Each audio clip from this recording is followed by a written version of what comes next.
ये एक ऐसे बाप की कहानी है जिसके घर एक बेटी पैदा होती है। फिर वो उस बेटी की केयर करता है, उसको फीड करता है, उसको बड़ा करता है और उसके बाद उसको स्कूल में डालता है इस इंटेंशन से कि मेरी बेटी आगे जाकर मेरा नाम रोशन करेगी। लेकिन जब वो बेटी 12 साल की हो जाती है, स्कूल में ऐसा इंसिडेंट हो जाता है कि बाप को पता चलता है कि उसकी बेटी के साथ गलत हुआ है।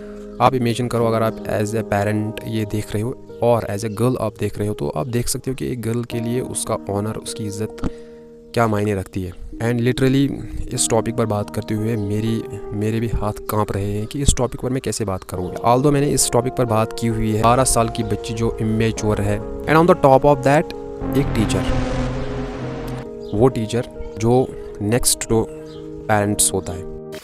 रिसेंटली जो कश्तवाड़ में इंसिडेंट पेश आया जिसमें एक 12 इयर्स गर्ल के साथ हैरेसमेंट किया गया, आपको क्या लगता है कश्तवाड़ में जो इंसिडेंट हुआ या किसी भी लड़की के साथ जो हो रहा है दुनिया में, क्या वो अचानक से हो रहा है? नहीं, इसके पीछे एक माइंड सेट होता है। आज हम उसी माइंड सेट, उन्हीं रीजंस, कॉजेज़ को देखेंगे कि क्यों आखिर गर्ल्स के साथ ये इंसिडेंट्स बढ़ते जा रहे हैं। Unfortunately we are not doing anything. यहाँ पे बहुत सारे काजेज़ हो सकते हैं, but we are talking about top causes. उसमें से अगर हम पहला कॉज डिस्कस करें, वो है मिसयूज़ ऑफ ट्रस्ट। अगर आपने नोटिस किया होगा, जो भी इंसिडेंट आज तक हुआ है उसमें पाया गया है कि कोई अपना ही था, क्लोज वन ही था। जैसे कि हुआ है, सबसे क्लोज जो होता है आजकल पेरेंट के बाद वो टीचर होता है। टीचर शब्द इतना महान था कि जनरेशन के लिए एक डस्टबिन में फेंकने वाली एक चीज़ बन गई है। वाई?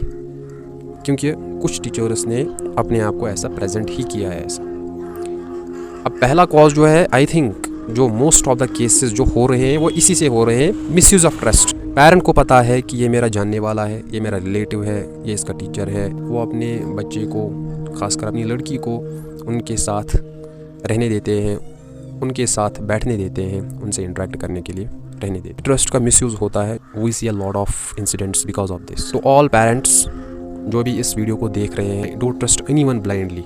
कोई भी हो, कितना भी वो शरीफ, कितना भी वो अपने आप को महान बनाने की कोशिश करे, नो, डोंट ट्रस्ट देम। दूसरा जो अगर हम बताएं वो है online grooming. I think most of Gen Z, Gen Alpha इसमें इन्वॉल्व है। Instagram, Facebook, any app which connects you with people, उसके थ्रू ये एक स्कीम होता है। कोई भी आपको अननोन अकाउंट मैसेज करता है, उसके बाद हाय हेलो के बाद दोस्तियाँ शुरू होती है और उसके बाद वो दोस्ती आगे चली जाती है और दोस्ती के बाद एक और स्टेप होता है जो कि आपको पता ही है, रिलेशंस वगैरह। एंड उसमें जो ये बंदा होता है वो कुछ डेटा आपसे कलेक्ट करता है, जैसे कि कुछ photos, videos, and after that he tries to blackmail you. उसके बाद वो ब्लैकमेल करता है उस लड़की को, एंड अपना ऑनर, अपनी इज़्ज़त बचाने के लिए वो वही करती है जो वो कहता है। कभी कभी वो ऑफलाइन भी बुलाता है और जिससे इन इंसिडेंट्स की रेट और ज़्यादा बढ़ती है। This is what online scams look like. जो थर्ड रीज़न है वो थोड़ा कम ही यूज़ किया जाता है, वो मार्जिनलाइज्ड एरियाज़ जो होते हैं जहाँ पे दोनों पेरेंट्स, मदर एंड फादर, वो बाहर जाते हैं काम करने के लिए और पीछे छोड़ते हैं बच्चों को, या तो किसी के पास छोड़ते हैं और वहाँ मिसयूज़ ऑफ ट्रस्ट होता है, या अपने ही घर में छोड़ते हैं और उनके घर ऐसे ठीक भी नहीं होते हैं, राह चलते स्कैमर्स होते हैं, उनको ज़्यादा मौका मिलता है ये करने के लिए। So these are the reasons, these are the causes about which you have to be alert. कोई भी कुछ भी बोले, don't listen to them, and जिससे भी मिलना है आपको, क्राउड में मिलो, पब्लिक में मिलो। So think about it.